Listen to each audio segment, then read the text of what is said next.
Beyond the Crystal Cave is the other of the two UK adventures in Quest from the Infinite Staircase. What makes this adventure unique is, honestly, how ahead of its time it was when it was released. This adventure is inspired heavily by the works of William Shakespeare, especially Romeo and Juliet. Wow. In updating this adventure, we've kind of taken where it originally happened, this demi-planar garden with all of these fey creatures.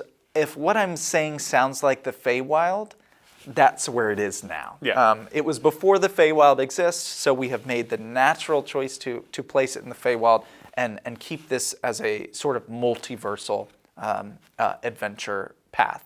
One of the novelties of the adventure is it's very much a role-playing scenario, placing role-playing even above combat. Combat is a present element, but it's kind of downplayed. So it's really about socializing and coming to an understanding with the creatures that you meet in order to get what you want. And there are some fun puzzles and things in there as well. So in this adventure, the characters will meet all kinds of interesting fey creatures, including an archfey, who we have renamed to the Gardener.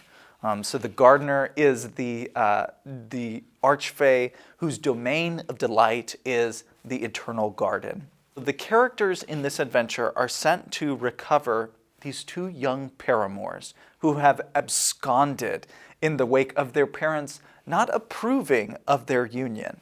That might sound very familiar, but where things differ is the characters are going to go to crystal caves with mud elementals.